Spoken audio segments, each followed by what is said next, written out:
bitter rival of the Angels of Death is a gang also causing havoc on the streets of Alderney, the Lost Motorcycle Club, a multiracial gang that claims to be all about freedom and their own moral code. Law enforcement reports indicate that the Lost has become significantly more active in recent months, despite the gang's president, Billy Gray, serving a short time in court-mandated rehabilitation after numerous drug offenses.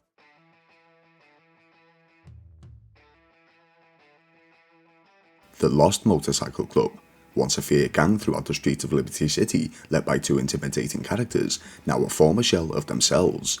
What caused such a shift in power? How and why were they much less feared than they once were? Well, today we'll be exploring this subject. Welcome to the video. You're listening to Phil of Philby Gaming. If you enjoy the following, you all know what to do, and if you're new to the channel and haven't subscribed already, please consider doing so. Without further delay, let's get into what we came here to see. The fall of Johnny Klebitz and the Lost MC.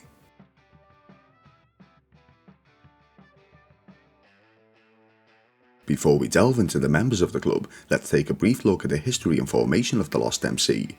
According to their in-game website, as quoted, this is how the club was formed. It was 1964 when 8 US Marines met in Hanoi. They bonded over a love of courtesans, horse, motorcycles, and 86 and Charlie. The boys couldn't figure out what to do when the napalm ran out and it was time to haul ass out of the jungle. Until, that is, one of them had the bright idea of starting a motorcycle club. Thinking about all the brothers they'd sent home in bags, they called it the Lost. Further searching on the in-game internet, specifically into the emails of Vice President Johnny Klebitz, a letter from his older brother, Michael, reveals that Johnny had known current MC President Billy Gray for many years, with the trio growing up together. Michael didn't wish to follow in the footsteps of Billy, but as for Johnny, he saw past the drug-fueled hothead and maintained contact throughout the years, no doubt leading to his initiation into the Lost Motorcycle Club.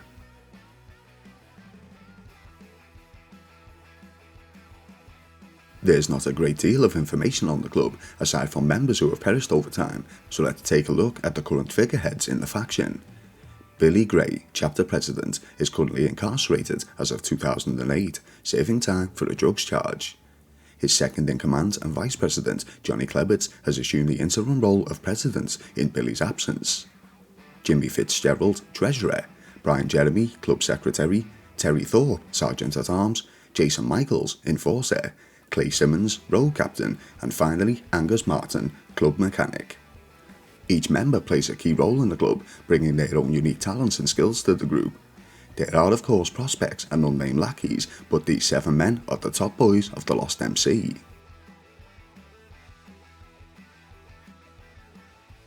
At the very beginning of the Lost in the Dam DLC of GTA 4, the faction head to the Alderney State Prison to pick up the recently released President Billy Gray. After returning to the clubhouse, Vice President Johnny butts heads with the club's leader, disputing the way things have been run. So, Johnny boy, where's my bike? You know where it is. Let me rephrase the question. Where the fuck is my bike and where the fuck haven't you got it back for me? Because you know where it is. Are you deaf? Give me that whiskey. Are you fucking deaf? No! Then answer the goddamn question. Why the fuck haven't you got it back for me, friend brother? One word. Business. Like I told you when you were in there. Or were you so busy playing holier than thou, you started believing your own bullshit? Oh, forgive me. You know, I've had a complicated few weeks. I can only imagine. Shut up, Brian. You know, coming off heroin's kind of hard. I think I acquired this touch of amnesia. What business is more important, Mr. 1980s yuppie big shot, than your best friend's bike when he's close to getting a 15-year stretch? The business that pays his lawyer's fees. The business that puts food on all of our tables. The business that we are all in while you're out pretending to be saved. Get my bike! What am I, your fucking dog? I told you should have gotten the bike. You told me. You told me. You don't tell me shit, you little fuck. Listen, Billy. They were pissed, and they had a reason. Your bike chopped that girl's leg off. You put Joe John's nephew in a coma. The deadbeats kept the bike, and we needed the money. You needed some balls. Some fucking heart. Something. Can't believe I'm hearing this shit.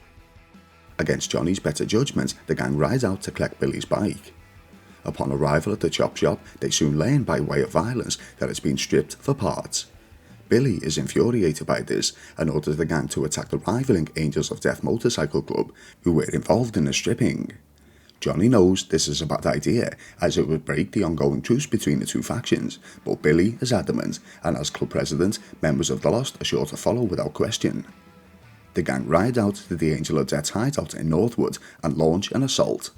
When you think of biker gangs, do you think of lovable rogues on the open road stopping at a sleazy motel to cook up a batch? Or do you think of patriots in leather with beards and beers having a good time? Both images are out of date. Outlaw motorbike gangs such as the Angels of Death and the Lost are engaged in a war on the streets of Liberty City. A war with many casualties. Not just the bikers that kill each other, but the lives ruined by the crystal meth and crack cocaine that these thugs traffic. Whoever comes out on top in this war, it won't be Liberty City.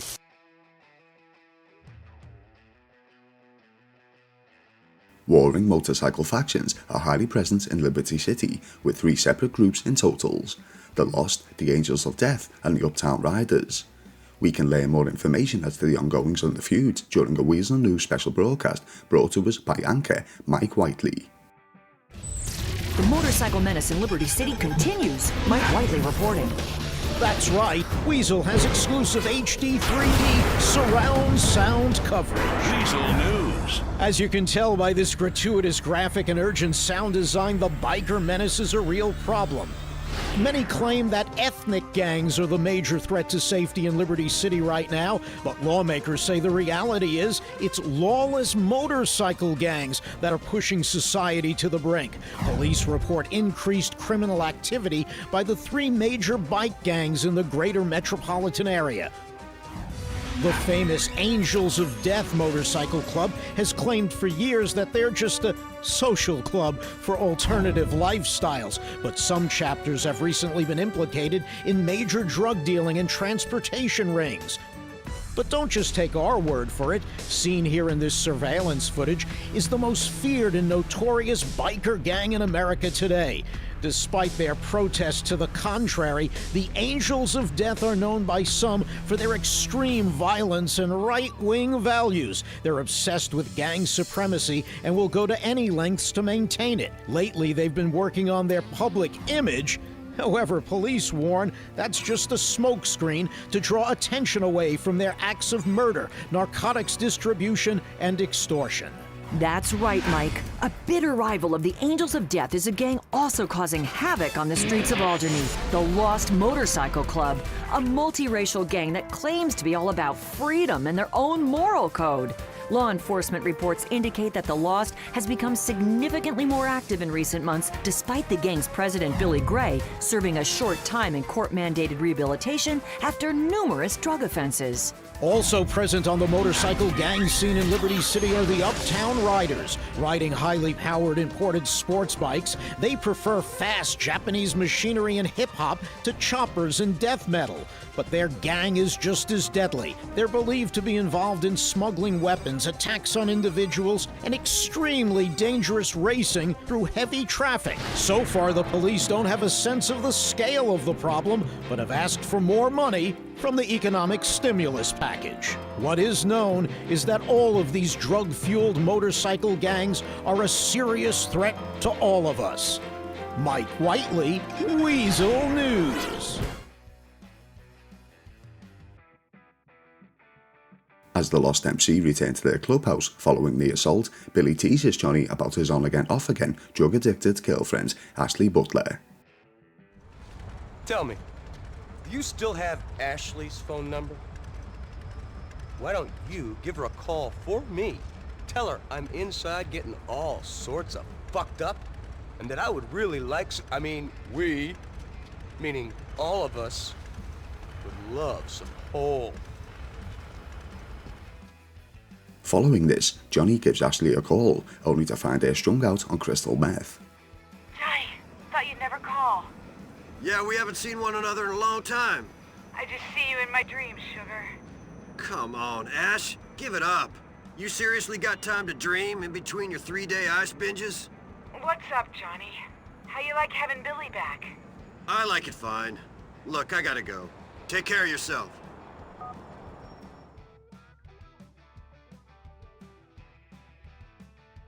Following Billy losing his temper and ordering the execution of many of the Angels members, a high-ranking lieutenant of the faction visits Billy during his welcome home party to confirm that the truce between the two has now officially ended.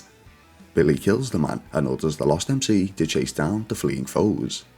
Sometime later, Johnny and Jim organise the theft of some of the Angels' bikes, planning to sell them overseas. Unfortunately, the feds are onto their scheme and quickly extort the pair. Not wanting to take it from the man, the Lost lure the corrupt agents into an ambush and deal with them. Johnny informs Billy that the authorities are onto them and they need to be cautious. Following this, the Lost continue their assault by attacking a shipping yard inhabited by the Angels. Tragically, shortly after, the gang learn of the death of one of its high-ranking members, Enforcer Jason Michaels. Although we later learn it was in fact at the hands of Niko Bellic, GTA 4's main story protagonist, the Lost believe it to be at the hands of the Angels in retribution for the recent attacks. Because of this, Billy once again orders an assault on the rivaling faction, this time at their stronghold. After dealing with the Angels, Billy, Brian and Johnny stumble across a large amount of heroin on site. Johnny is very much against getting into the heroin game, knowing that it's not worth the trouble it may bring, but Billy, alongside with the snivelling Brian, opt to take it anyway. This would later prove costly to the gang.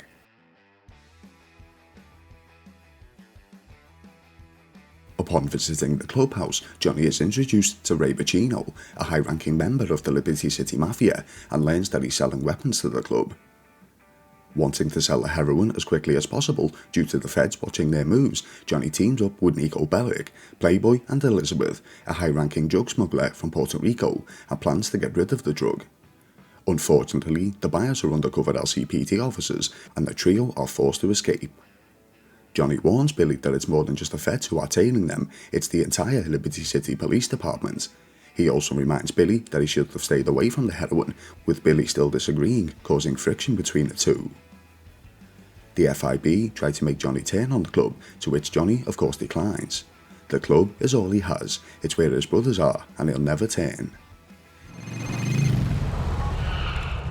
Hello. Johnny Klebitz. Yeah, who's this? You tried to offload some smack to a colleague of mine called Charlie. Costly mistake. Who the fuck is this? Agent Jones, FIB. We'd like you to come in for a talk. Things might be easier for you if you give us some information on your motorcycle club.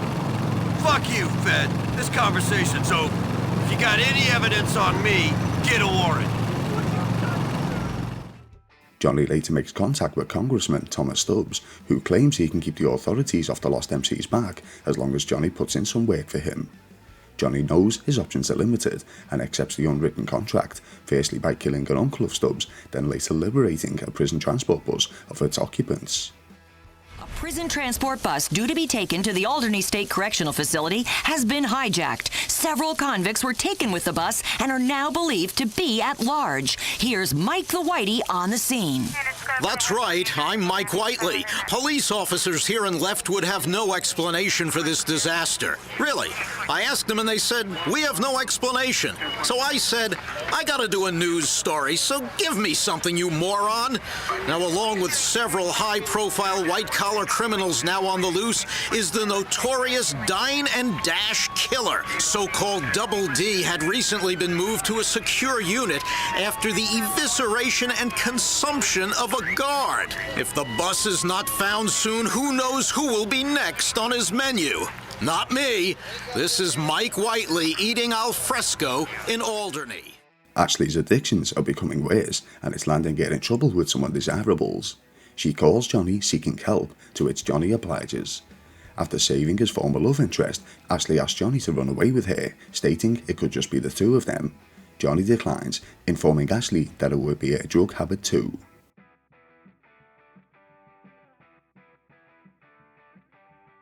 Tensions continue to rise back at the clubhouse as it's no longer just Johnny butting heads with the chapter president.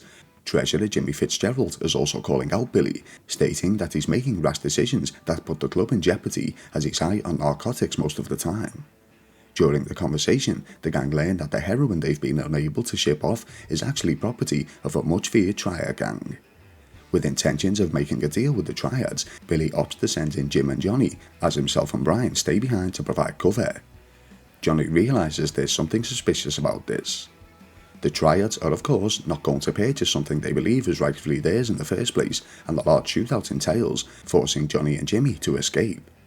Because of the tremendous firefight, the local law are alerted to the situation and surround the premises. Billy Gray is arrested and taken into custody, blaming Johnny, stating he staged an ambush. You set me up, Johnny! You set me up! Put your hands in the air. Now! Fuck you, Johnny! You're dead! Shut your goddamn mouth! Shut your mouth! Dead. Shut up!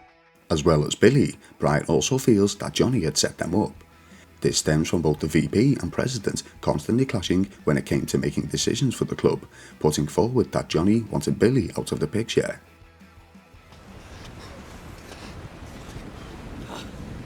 Jesus, that was heavy, man. Fuck it. What was Billy's fucking problem? Nothing wrong with him, buddy. You two want us to end up all dead? Man, Billy was right about you. I knew you were a rat. Now he's gone, man. He ain't gone, Brian. He's gone to prison. He's not dead. You ratted him out. You ratted him out. No, I didn't. He nearly got me fucking killed. You set us up. You always wanted to be the one, the man. You're a gimp, Johnny. A gimp and a fucking Judas. What the fuck are you talking about, you ass-kissing little weasel? Brian, Johnny's not like that, man. Jim, you're wrong, man.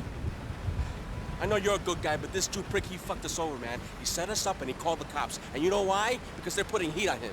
They saw him, and they've been calling him. I know, because they did the same to me. And they told me you ratted us out. You keep talking like that, you are dead, my little friend. Fuck you, man. What? You sent Billy to jail, huh? Show us your phone. Prove you ain't been speaking to the law. I don't prove shit to you. And I didn't talk to no one. Fuck it. Come on!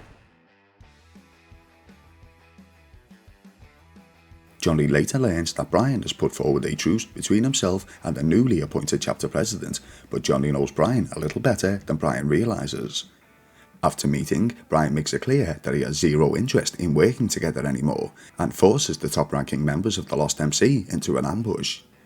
Johnny and the boys survive the ambush, but there's only a few top dogs left to represent the Alderney chapter: Johnny, Angus, Clay, Jim and Terry, as well as many unproven prospects.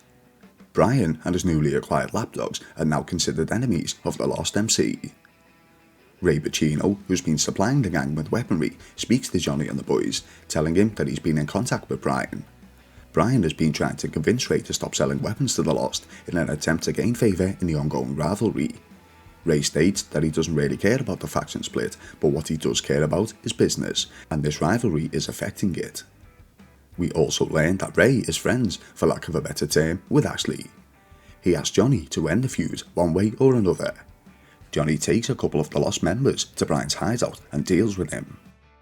Please, Johnny, please. I'll be good. I'll leave and I'll never come back. I'm sorry, please! Come on! For once, do not be a bitch! You've got to take it like a man!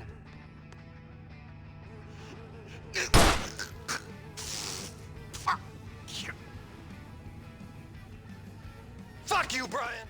Knowing that they still need funding for the club, Johnny continues to put in work for Elizabeth, but their relationship ultimately ends as a co-deal Johnny and the Uptown Riders are on turn out to be yet another LCPD ambush. The pair realise that ending ties with one another is in the best interest of everyone.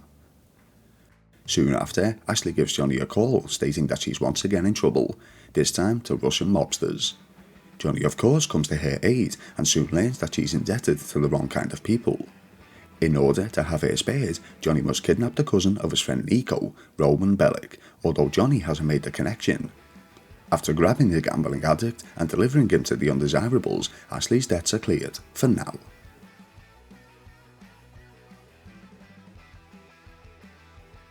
Ashley later contacts Johnny, asking him to meet with Ray Bacino.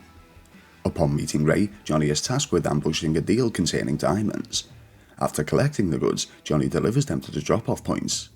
In order to receive payment for his work, Johnny must oversee the diamonds being sold. He attempts this with the assistance of Nico Bellic. The deal is ambushed by one Luis Lopez, security to Prince Tony, whom the diamonds were stolen from originally. As the deal disperses, Johnny grabs Ray's briefcase and slaughters any and all mobsters as he flees. His thought process here is to keep the money for himself, as he's yet to be paid for any of Ray's work so far. Johnny calls Ray and lies to him about the money. Ray warns Johnny not to double-cross him. It's not long before Ray Pacino figures out Johnny was lying and snatches his best friend and loyal Lost MC member Jimmy Fitzgerald before torturing him for information as to the whereabouts of the briefcase. Johnny and Jim manage to escape the setup, but with the Mafia in pursuit. The pair separate, then Johnny and a few others of the Lost MC ambush their pursuers. After dealing with the mob hands, Johnny visits Ashley and learns that his friend Jim didn't make it. Johnny is distraught by this. What's going on? I'm sorry. For which bit? For everything. He told me everything. Me and Ray ain't friends no more. Me and Ray neither, sugar. Johnny, I got some bad news. Jim, he ain't... Oh no. Oh man, not Jim. Fuck this. Congressman Stubbs organises a meet with Johnny at the Lost MC clubhouse. Stubbs tells Johnny not to currently worry about Ray Pacino, as he's under the radar of both the FIB and the LCPD, so he has bigger concerns. He also tells Johnny that Billy Gray is definitely planning to take a stand against the club and pin a large drug operation on Johnny, still feeling that Johnny had set him up. Knowing they have no choice but to deal with the former president, Johnny, alongside members of the Lost MC, storm the gates of the Alderney Correctional Facility and fight their way through the grounds. Eventually catching up to his former friend, Johnny puts an end to this once and for all.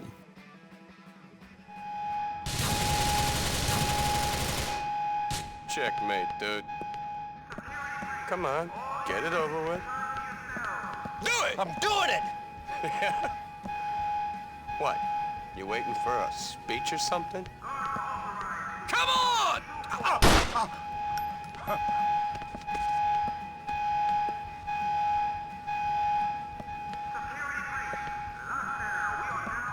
Back at the clubhouse, with only a few remaining true members left, the Lost MC collectively decide to close the Alderney chapter of the club, feeling that it's well and truly finished.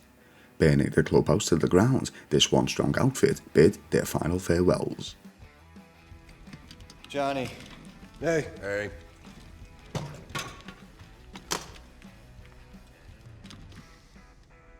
We had fun here. Yeah, we did. But it's over. Yeah, it is. How the fuck did that happen? You know how it happens. It's that fucked up part of people, which means good is never good enough. I mean, it wasn't enough we had to be drug dealers. We also had to be outlaws, to be maniacs, to be psychos, and to be greedy. You know.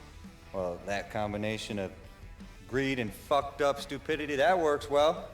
In the government, not so good if you're a fucking crook. Huh. Ain't that the truth? Go ahead. Let's put this place out of its misery. Yeah, do what you gotta do. Come on, man, let's get out of here.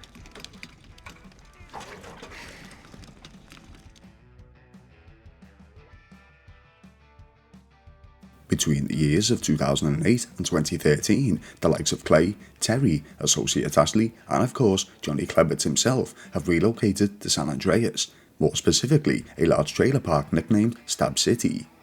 From this new base of operations, the Lost MC have continued their ways of smuggling narcotics and weapons in and out of the country. Although the Lost have managed to evade the authorities for most of these years, FIB agent Steve Haynes produces some information on them in a television show he stars in. While some thugs obviously prefer 4 wheels, other desperados prefer 2. Leather, exhaust, and drugs. No, this isn't an exotic S&M party. These are one of the nation's toughest outlaw motorcycle gangs, the Lost. Rumors are they get a new tattoo for every person they stab. And it's definitely okay for your motorcycle mama to show her breast to your friends.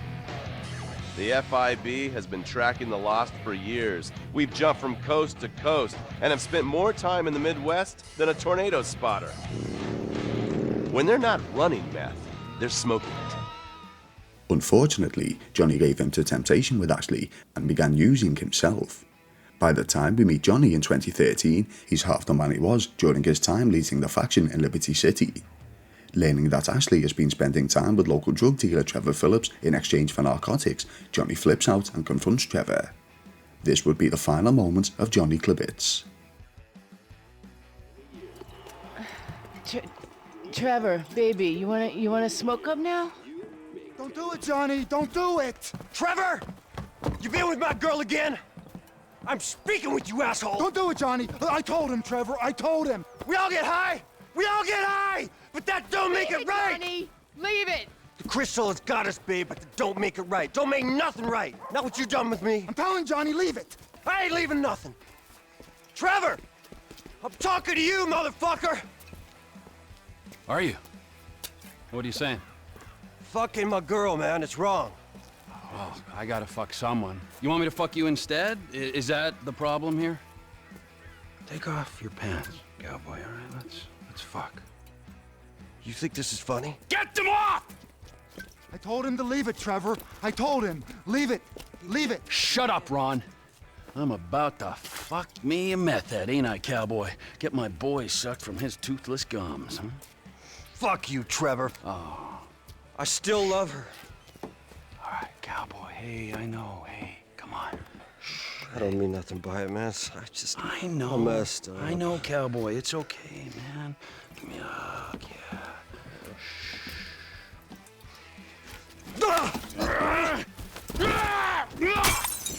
Fucking shit! Cut!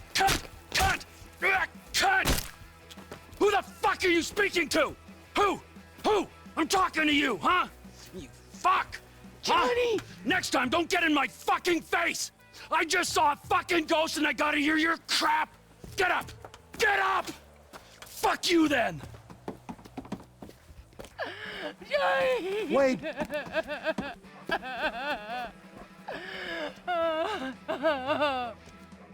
Following the tragic fall of the once-strong club president, Trevor takes his anger onto the remaining top-tier members of the MC, Terry and Clay. After informing them of Johnny's death, Trevor chases them down, putting an end to the pair. Not satisfied with his current bloodlust, Trevor continues on and rages through Stab City, putting an end to any members who choose to fight back. In retribution, the Lost MC visit Trevor's home in search of the man, and upon finding him to be absent, decide to trash it instead as a warning. Trevor, clearly upset by the destruction of his property, takes vengeance on those responsible. He takes companion Ron Jakowski and ambushes an airstrip used by the Lost MC. Stealing a plane full of narcotics and flying it back to Sandy Shores, Ron and Trevor have a conversation about the reputation of Johnny Klebitz. A vast criminal conspiracy like the Lost MC shouldn't let a goon like Johnny K represent them. He was a man past his prime.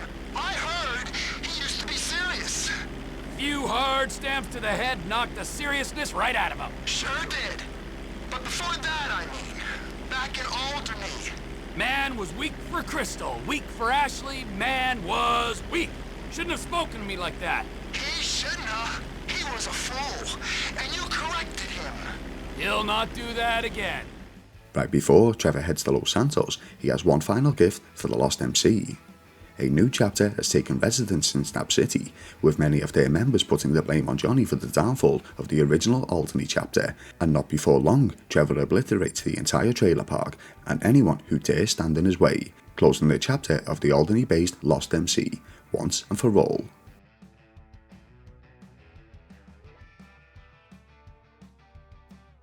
So what truly caused the demise of this once feared motorcycle club? Well, let's take a look at the key moments we've discussed so far. Johnny's older brother Michael, who knew the club president from way back in the day, warned Johnny to stay away from him in an email message, but Johnny chose not to listen to reason. This was no doubt not the first time the older sibling had mentioned this. Johnny chose to follow Billy blindly into battle for many years, earning him a spot as vice president of the Lost MC, but despite his brother's pleas, this was still Johnny's decision. Johnny struggled to keep the gang afloat following Billy's original incarceration, and tensions began boiling upon his release. Johnny and Billy saw two different ways of running the club and continuously butted heads because of this. Johnny had made peace with the Angels, understanding that the club may not survive an all-out war, but once Billy was placed back in charge, all of that hard work came crashing down. Billy, under the influence, would often make irrational decisions that the club would pay for, leading to the death of many of the Prospect members. But Billy didn't seem to care about this. He just wanted to make sure everyone knew he was the man in charge. He seemed to care about this particular thing more than the Lost MC itself. Billy thrived on greed and would often ignore the warnings of those close to him. We saw this when Billy and Brian insisted on getting involved with the heroin, and although the Lost MC were closely being watched by the authorities, Billy still chose not to take this seriously. Others, such as Jimmy Fitzgerald, began to clash with Billy's rash decision making too. This led to the triad dealing, where it would be apparent that Billy and Brian led Johnny and Jimmy to an ambush, all for questioning Billy's leadership. Unfortunately for Billy, the plan backfired and he was incarcerated, but used his one last breath of freedom to make sure the world believed he was set up by Johnny. After the club disbanded into two factions, Johnny was forced to seek outside help from the likes of Elizabeth Torres, Nico Bellic and the Uptown Riders MC due to a lack of numbers, and although he was never betrayed by any of them, it still brought further unwanted attention from the authorities. Taking out Brian was a smart decision, but getting involved with Ray Pacino was not.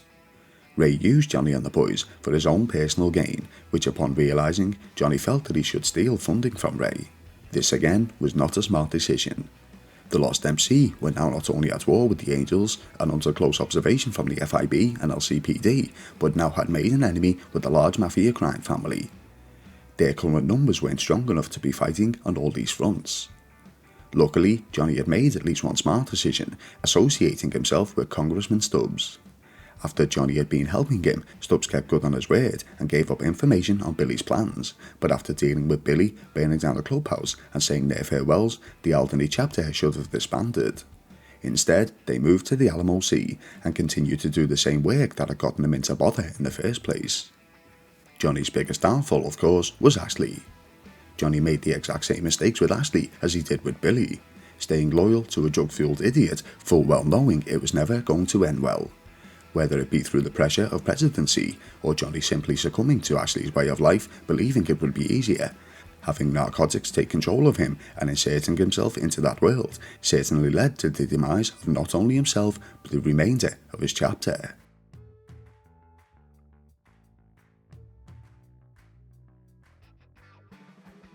If you enjoyed what you saw today and wish to see more content like it, you all know what to do. And if you're new to the channel and haven't subscribed already, please consider doing so. If there are any particular characters, factions or scenarios from your favourite titles you wish for me to cover, be sure to let me know in the comment section. Thank you all for watching, you've been listening to Phil of Philby Gaming, and I'll see you in the next video. Bitter rival of the Angels of Death is a gang also causing havoc on the streets of Alderney, the Lost Motorcycle Club, a multiracial gang that claims to be all about freedom and their own moral code. Law enforcement reports indicate that the Lost has become significantly more active in recent months, despite the gang's president, Billy Gray, serving a short time in court-mandated rehabilitation after numerous drug offenses.